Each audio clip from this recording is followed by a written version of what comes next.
बच्चों आज हम लोग प्रश्नावली 3.3 का पहले का तीसरा और चौथा नंबर का क्वेश्चन हल करने वाले हैं। और इससे पहले मैंने पहला और दूसरा क्वेश्चन आपको हल करा दिया था। तो देखिए क्वेश्चन हमारा ये है कि निम्न समीकरणों के युग्म को विलोपन विधि तथा प्रतिस्थापन विधि से हल कीजिए। कौन सी विधि अधिक उपयुक्त होगी ये आपको बताना है, ठीक है ना। तो देखिए क्वेश्चन हमारा तीसरा नंबर का ये है कि भाई 3x - 5y - 4 बराबर 0, 9x बराबर 2y + 7। अब इसको विलोपन विधि से भी हल करना है, प्रतिस्थापन विधि से भी हल करना है। तो देखिए पहले हम करते हैं प्रतिस्थापन विधि से हल। तो देखो ये जो समीकरण नंबर 2 है ना, समीकरण नंबर 2 से यहाँ से x का मान निकालते हैं। तो देखो यहाँ से अगर x का मान निकालें तो ये हो जाएगा हमारा 2y + 7 और यहाँ 9 को यहाँ पर भाग में लगा दो बटे 9। तो बच्चों ये हो गया समीकरण नंबर हमारा 3। और ये 3 नंबर का समीकरण कहाँ से निकला है? ये निकला है समीकरण नंबर 2 से x का मान। और अब इस x का मान को समीकरण नंबर 1 में रख देंगे और 1 में रखने के बाद में जो मान आएगा उसको यहाँ से y का मान हम निकाल लेंगे। अब देखिए समीकरण नंबर 1 हमारा क्या है? तो देखिए समीकरण नंबर हमारा 1 है 3x - 5y - 4 बराबर 0, ठीक है ना। अब देखो इसका मान रखते हैं तो x की जगह पर ये मान रखो तो ये हो जाएगा 3 और यहाँ हो गया बच्चों 2y + 7 बटे 9। यहाँ पर x का मान रखा माइनस 5y और -4 बराबर 0, ठीक है ना। अब देखो यहाँ पे क्या करते हैं, 3 से इसको काट दो, 3 एकम 3 और 3 तियां 9। तो देखो बच्चों यहाँ पे क्या बचा, यहाँ पे हमारा जो मान बचा वो ये बचा कि भाई यहाँ बचा 2y + 7 बटे 3 और यहाँ बचा -5y और -4 बराबर 0। अब देखो इसका एलसीएम ले लो, लघुत्तम ले लो यहाँ पर। अब देखो यहाँ पर 1 है, यहाँ पे 3 है, तो इसका लघुत्तम लेके यहाँ पे हो गया भाई 3 और 3 का 3 से भाग लगाया तो 1 हुआ और 1 का गुणा ऊपर वाली संख्या से किया तो ये हो गया 2y + का 7।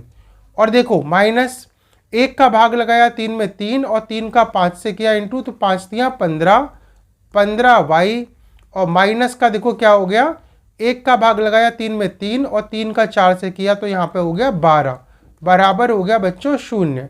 अब देखो 3 का गुणा 0 से करते हैं तो ये 0 हो जाता है। अब देखो बच्चों यहाँ क्या बचा, यहाँ पे प्लस का 2y है, माइनस के 15y है, तो माइनस के 15 मान ज़्यादा है तो माइनस के 15 में प्लस का 2 जोड़ोगे तो माइनस का 13 होगा। तो यहाँ पे देखो लिखा मैंने माइनस का 13y, ठीक है ना, माइनस का 13y। और ये देखो प्लस का 7 है, माइनस का 12 है, तो माइनस के 12 में से 7 को घटाएंगे तो माइनस का 5 बचेगा। तो यहाँ लिख दिया माइनस के 5 और बटे में लिखा यहाँ पर 3 बराबर हो गया बच्चों यहाँ पर 0, ठीक है ना। अब देखो 3 का गुणा 0 से करो तो 3 का 0 से करेंगे तो 0 ही होगा। तो यहाँ पे बच्चों हो गया -13y - 5 बराबर 0 आ जाता है। अब देखो 5 को जब -5 को राइट साइड में करो, दाएं पक्ष में करोगे तो इसका चिन्ह बदल जाएगा। तो यहाँ हो जाएगा -13, है ना, -13y बराबर हो जाएगा 5 और y का मान हो जाएगा बच्चों यहाँ पर, इसको यहाँ से भाग लगाओ तो ये हो जाएगा 5 बटे -13, ठीक है ना। तो हमारा यहाँ पर उत्तर आया -5 बटे 13, ठीक है ना। तो y का मान बच्चों यहाँ से ये निकल के आ गया है। अब देखो यहाँ पर -5 बटे 13 लगाते हैं तो x बराबर हो गया बच्चों यहाँ पर 2 गुणा -5 बटे 13 लगाया है ना, -5 बटे 13 और प्लस के यहाँ पे हो गया 7 और इसके बटे में हो गया बच्चों यहाँ पर 9, ठीक है ना। अब देखो यहाँ पे क्या करेंगे, सबसे पहले क्या करेंगे कि भाई ऊपर वाली जो संख्या है ना 2 का गुणा -5 से करो तो यहाँ पे हो जाता है x बराबर हो गया -10 बटे 13, है ना, -10 बटे 13 + 7 और बटे में हो गया यहाँ पर 9। अब देखो क्या करेंगे, यहाँ पे जो अंश दे रखा है सबसे पहले अंश को हल करो तो यहाँ पे देखो बटे 1 हुआ और 1 और 13 का जो लघुत्तम लेंगे तो देखो बहुत आसानी से देखो 1 और 13 का लघुत्तम लिया 13, 13 का 13 में भाग लगाया तो कितना हुआ 1 बार और 1 का गुणा -10 से किया तो यहाँ हो गया माइनस का 10, प्लस का हो गया बच्चों यहाँ पर 1 का लगाया 13 में भाग, तो 13, और 13 का 7 से गुणा करो, तो ये हो गया बच्चों यहाँ पर 91, और बटे में यहाँ पे हो गया 9। अब देखो इसको हल करो, यहाँ पर 91 में माइनस के 10 को घटा दो, तो यहाँ पे हो गया 81, है ना, 81 बटे 13, और यहाँ पर भाग में लगा रहेगा 9, 9 का 9 से भाग लगाया, नंबर 81, तो x का मान बच्चों यहाँ से निकल के आता है 9 बटे 13। इस तरीके से बच्चों x का मान भी हमारा आ गया और y का मान भी आ गया। तो यहाँ पर ये विस्थापन विधि से जो पहला वाला क्वेश्चन था हमने यहाँ पर हल कर दिया है। अब बच्चों देखो इन दोनों समीकरणों को अब हम लोग सॉल्व करेंगे विलोपन विधि से। अब देखो क्या करते हैं विलोपन विधि में, क्या करेंगे, तो देखो यहाँ पे y का गुणांक 5 है और नीचे वाली दूसरी वाली समीकरण में y का गुणांक 2 है, तो 2 का गुणा कर देंगे समीकरण नंबर 1 में और 5 का गुणा कर देंगे समीकरण नंबर 2 के अंदर। अब देखो ये समीकरण क्या बन जाती है, 2 का गुणा करो तो 2 3 6 हो जाता है, यहाँ पे हो जाता है 6x माइनस 2 का 5 से किया तो ये हो गया 10y, और हो गया 4 दूनी 8 माइनस का 8 बराबर 0। 5 का गुणा करो तो 5 नमा 45 45x, है ना, और देखो 5 का गुणा 2 से किया तो यहाँ हो गया माइनस के 10y और माइनस का 7 पंजे 35 यानी कि 35 बराबर हो गया बच्चों 0। अब देखो क्या करते हैं, इसको हल करते हैं, ठीक है ना। अब देखो क्या करेंगे, यहाँ पे देखो दोनों ही यहाँ पे ऋणात्मक चिन्ह है, माइनस माइनस के हैं, इसका मतलब घटाने पर इनके नीचे वालों के चिन्ह हमको बदलने पड़ेंगे। तो देखो यहाँ कर दो प्लस का, यहाँ कर दो माइनस का, और यहाँ पे कर दो प्लस का। जो जैसे चिन्ह है, जो प्लस का होगा वो माइनस का हो जाएगा और जो माइनस का होगा वो प्लस का हो जाएगा। तो देखो ये कट गया। अब 45 में माइनस का 45 है, प्लस का 6 है, तो यहाँ पे इसमें से घटाएंगे तो ये हो जाएगा माइनस का 39x, है ना। 45 में से 6 को घटाओगे 39x, और देखो यहाँ 35 है, प्लस का 35 है, तो 35 में से 8 को घटाओ तो बच्चों यहाँ पे हो जाएगा प्लस का 27, ठीक है ना, बराबर 0। अब देखो क्या करेंगे, 27 को दाएं पक्ष में करो तो माइनस के 39x और बराबर माइनस का 27 हुआ, माइनस से माइनस कट गया बच्चों। और देखो यहाँ पे x का मान निकाला तो x बराबर हो जाएगा 27 बटे 39 यानी कि 39, और इसको देखो 3 से ये कटेगा तो 3 नम 27 और 3 से हो जाएगा 3 कम 3 3 3 9। तो बच्चों इस तरीके से x का मान आ गया 9 बटे 13, और यहाँ से देखो विलोपन विधि से x का मान यहाँ पर निकल गया। अब देखो क्या करेंगे, x का मान जब आ गया ना 9 बटे 13 आ गया, अब इसको जो है समीकरण नंबर 1 में बच्चों रख देते हैं, ठीक है ना, 1 में यहाँ पर इसका रखते हैं। अब देखो समीकरण नंबर 1 हमारी कितनी है, तो समीकरण नंबर 1 है हमारी 3x माइनस 5y और माइनस के 4 बराबर 0। अब देखो यहाँ पे इसका मान रखूँ तो x का मान 9 बटे 13 रखो, तो 3 गुणा 9 बटे हो गया बच्चों 13 और माइनस के 5y माइनस के 4 बराबर 0, ठीक है ना। अब देखो गुणा करो यहाँ पर तो 9 3 27, तो ये हो गया 27 बटे 13 माइनस के 5y और माइनस के 4 बराबर हो गया 0। अब देखो ये जो जितनी भी संख्या वाली चीज़ें हैं, संख्या वाले मान हैं, उसको दाएं पक्ष में करो, और ये जो y वाला है यानी कि यहाँ पे बीजगणितीय मान है उसको बाएं पक्ष में ही रखो। तो माइनस के 5y बराबर हो जाएगा प्लस का 4 हुआ इधर की तरफ आके, है ना, लेफ्ट साइड से राइट की तरफ आके, और ये हो जाएगा माइनस के 27 बटे 13 हो गया। अब देखो 13 और 1 के अंदर इसका लघुत्तम ले लो, यहाँ हो गया 13, और देखो यहाँ पर इसको मैं थोड़ा सही कर देता हूँ, 1 मिनट रुको। तो ये हो गया बच्चों यहाँ पर 13 और 1 से भाग लगाया 13 और 13 का गुणा 4 से किया तो ये कितना हुआ 52 यानी कि 52 माइनस यहाँ पे हो गया 27, ठीक है ना बच्चों। तो देखो ये हो गया माइनस के 5y का मान।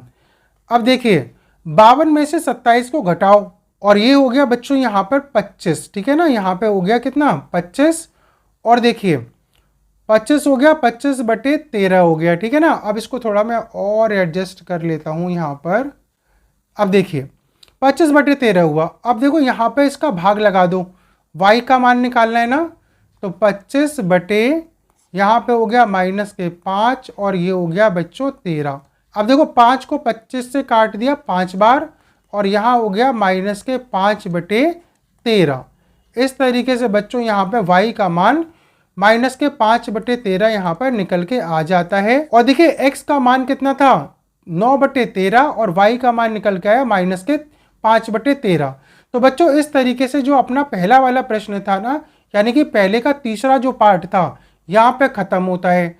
अब करते हैं इसके चौथे पार्ट को। सबसे पहले करेंगे विलोपन विधि से, उसके बाद करना है प्रतिस्थापन विधि से। अब देखो बच्चों यहाँ पर ये हमको समीकरण दे रखा है। अब देखो सबसे पहले क्या करेंगे, ये जो समीकरण नंबर 1 है और समीकरण नंबर 2 है, इन दोनों को एक यहाँ पर एक रेखीय समीकरण बनाएंगे।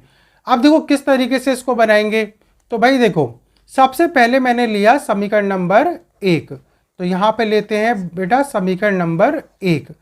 और समीकरण नंबर देखो 1 कितना है, x/2 प्लस 2y/3 और बराबर है -1। अब देखो 2 और 3 का लघुत्तम कितना है, तो यहाँ पे लिखा 6 है ना। 2 से भाग लगाया 3 और 3 का गुणा x से किया तो यहाँ हो गया 3x प्लस 3 का भाग लगाया 2 और 2 का 2 से किया तो 4, तो ये हो गया 4y बराबर हो गया -1। अब देखो 6 का गुणा इधर करो, क्रॉस मल्टीप्लाई करो और जो है इसको ऐसे ही लिख दो। तो ये हो गया 3x प्लस 4y बराबर हो गया 6 का गुणा -1 से किया तो -6। तो और ये बच्चों हो गया समीकरण नंबर 3, ठीक है ना। इसी तरीके से देखो समीकरण नंबर 2 को बना लेंगे। अब देखो बच्चों समीकरण नंबर 2 से यहाँ पर अगर देखें तो भाई 2 नंबर का समीकरण हमारे पास ये है कि x - y/3 बराबर है यहाँ पर 3। अब देखो इसका लघुत्तम लो, तो देखो यहाँ रखा 1 और देखो यहाँ लिया मैंने 3। 1 से भाग लगाया 3 और 3 का गुणा x से किया तो ये हो गया 3x माइनस 3 का 3 में भाग लगाया 1 और यहाँ पे हो गया बच्चों y बराबर हो गया अपना 3। अब देखो 3 का 3 से गुणा किया तो ये हो गया 9, तो ये हो गया अपना 3x माइनस के y बराबर हो गया 9, ठीक है ना बच्चों। इस तरीके से देखो यहाँ पर ये समीकरण नंबर लिख लो इसको 4। पहले हमने 3 समीकरण बनाई थी, अब ये चौथी समीकरण यहाँ से आ चुकी है। अब देखो ये जो दोनों समीकरण है इसको हल करते हैं। अब देखो सबसे पहले क्या करेंगे, समीकरण नंबर 3 के अंदर जो y का जो गुणांक है वो 4 है, यहाँ पे 1 है। 4 के अंदर क्या है 1 है, तो 4 का गुणा तो नीचे वाले से कर दो, है ना। 4 का गुणा किससे कर दो, समीकरण नंबर 4 से, और 1 का गुणा कर दो समीकरण नंबर 3 में। गुणा करो भाई, 1 का गुणा करने पे तो वही संख्या आएगी, तो ये हो गया 3x प्लस का 4y बराबर हो गया -6। और 4 का गुणा करो, 4 तियाँ 12, तो ये हो गया 12x माइनस 4y बराबर हो गया 9 चौक 36। अब देखो यहाँ पर एक प्लस का एक माइनस का है, यानी कि ये पहले से ही इसको काटा जा सकता है, एक प्लस का और एक माइनस का पहले से ही है। अब देखो 3x और 12y है तो 12y और 3, 12 और 3 होता है 15, यानी कि 15x बराबर हो गया 36 में माइनस का 6 जोड़ा, यानी कि ये घट जाएगा तो ये हो जाएगा बच्चों 30। तो अब देखो भाग लगाएंगे तो 30 में यहाँ पे 15 से भाग लगाया तो 15 दूनी 30, यानी कि यहाँ पे जो x का मान निकल के आया ना, ये x का मान बच्चों यहाँ पे 2 निकल के आया। इस तरीके से देखो यहाँ पर x का मान सबसे पहले हमारा निकल के आ चुका है। अब क्या करेंगे भाई, y का मान निकालेंगे। तो इस x का मान को समीकरण नंबर 4 में रख देते हैं, और समीकरण नंबर देखो 4 हमारा कहाँ पर है भाई, ये रहा। तो यहाँ पे मैंने लिखा समीकरण नंबर 4, ठीक है ना, 4 से। अब देखिए समीकरण नंबर 4 यहाँ पर है 3x माइनस y बराबर है 9। अब x की जगह पे 2 रखो तो 3 गुणा 2 माइनस के y बराबर 9, 3 दूनी 6 माइनस के y बराबर 9, और 6 को इसको दाएं पक्ष में ले जाओ तो माइनस का y बराबर हो जाएगा 9 माइनस 6, तो ये हो जाएगा बच्चों 3, ठीक है ना। तो माइनस का y का मान यहाँ पे 3 हो गया, और y का मान यहाँ पे निकालें तो y का मान हो गया यहाँ पे बच्चों -3, ठीक है ना। यहाँ पे हो गया -3, क्योंकि यहाँ पे माइनस हटाया तो माइनस इसमें लग जाएगा। तो इस तरीके से x बराबर 2 और y बराबर -3, यहाँ से ये दोनों आंसर हमारे विलोपन विधि से निकल के आ चुके हैं। अब देखो, अब हमें क्या करना है, अब हमें करना है इसको प्रतिस्थापन विधि से हल। तो चलिए करते हैं प्रतिस्थापन विधि से हल। अब देखो बच्चों, प्रतिस्थापन विधि से हल करने के लिए क्या किया, समीकरण नंबर 2 लिया। सबसे पहले कौन सा समीकरण लिया, समीकरण नंबर लिया हमने 2, और समीकरण नंबर 2 से क्या किया कि सबसे पहले हम क्या करेंगे, x का मान निकालेंगे। तो x बराबर हो जाएगा 3, तो दाएं पक्ष में था ही, और ये जो माइनस का y/3 है इसको दाएं पक्ष में ले जाओगे तो ये हो जाएगा प्लस का y/3, और इसको डाल दिया बच्चों समीकरण नंबर 3, ठीक है ना। अब क्या करेंगे, देखो इस x का मान, इस जो x का मान जो हमने समीकरण नंबर 2 से निकाला था, इसका मान समीकरण नंबर 1 में रख देंगे। अब देखो यहाँ मान रखो, तो x की जगह पर रख दो ये पूरा का पूरा, यानी कि यहाँ रख दो 3 + y/3 रख दिया मैंने, और पूरा का पूरा देखो इस तरीके से ब्रैकेट में बंद करो, /2 लगा दो, प्लस 2y/3 बराबर हो गया -1, ठीक है ना। अब देखो भाई, सबसे पहले इसका लघुत्तम ले लो, 2 और 3 का ले लिया 6, 2 से भाग लगाया 3, और 3 का गुणा ऊपर वाली संख्या से कर दो, 3 का गुणा किया तो ये हो जाएगा 3 + y/3, है ना, प्लस 3 का लगाया भाग 6 में 2 बार, और 2 का गुणा इसमें किया तो 2 दूनी 4y बराबर हो गया बच्चों -1। अब देखो क्या करेंगे, 3 का अंदर गुणा करो इसके, तो यहाँ हो जाएगा 3 × 3 = 9, प्लस अब देखो जब इसका गुणा करोगे ना, तो जैसे 3 का गुणा किया आपने y/3 से, तो देखो 3 से 3 कट गया, तो क्या बचा यहाँ पर, केवल बच्चों यहाँ पे y बचेगा, ठीक है ना। इसको काट के यहाँ पे क्या बचेगा, y बचेगा। अब y बचेगा तो देखो यहाँ पे लिख दो केवल y, क्या लिख दो, y लिख दो, है ना, 3 × 3 = 9, तो ये लिख दिया और y लिख दिया, प्लस यहाँ पे हो गया 4y और बटे हो गया 6। तो कितना आसान हो गया ये, ठीक है ना। अब देखिए यहाँ पे इसको सॉल्व करते हैं। अब देखिए थोड़ा मैं इसको एडजस्ट कर देता हूँ इस तरीके से। अब देखो यहाँ पे क्या होगा, 6 का गुणा करो यहाँ पर, तो 6 का गुणा -1 से होगा तो -6 हो जाएगा, और ये हो जाएगा 9 + 4y और 1y यानी कि 5y बराबर हो गया 6, और 5y बराबर हो गया -6, और 9 को धर लाओगे तो -9, ठीक है ना। इस तरीके से हुआ। तो बच्चों यहाँ पर हमारा हो जाता है, यहाँ कितना हुआ, यहाँ हो गया 5y = 9 के अंदर 9 में 6 जोड़ दो तो ये हो गया -15, तो ये हमारा हो गया -15/5 हो गया, और y का मान हो गया यहाँ पर -3। देखो यहाँ से y का मान आ गया, ठीक है ना। अब y का मान निकल के आ गया, और इस y का मान को हम क्या करेंगे, समीकरण नंबर 3 में रख देंगे, और 3 में रखने के बाद हमारा ये प्रतिस्थापन विधि से भी x और y का दोनों का मान आ जाएगा। अब देखिए समीकरण नंबर 3 हमारा ये है, x बराबर है 3 + y/3। तो देखो यहाँ ये हो गया 3 + -3/3, 3 से 3 कट गया, एक बार कटा यहाँ पर, तो ये हो गया x बराबर हो गया 3 - 1, तो x का मान हो गया 2, तो x का मान यहाँ पे बच्चों 2 निकल के आ जाता है, और y का मान कितना था, -3। अब देखो जैसे आपसे कोई पूछा जाए भाई कि आपसे ये भी पूछा है कि कौन सी विधि आपको सबसे अच्छी लगी, उपयुक्त लगी, तो देखो विलोपन विधि जो है ना वो ज़्यादा आसान होती है, तो हम कहेंगे कि भाई विलोपन विधि से हम आसानी से इसको क्वेश्चन को हल कर सकते हैं। देखो बच्चों इस तरीके से पहले का जो तीसरा और चौथा पार्ट है वो कंप्लीट होता है।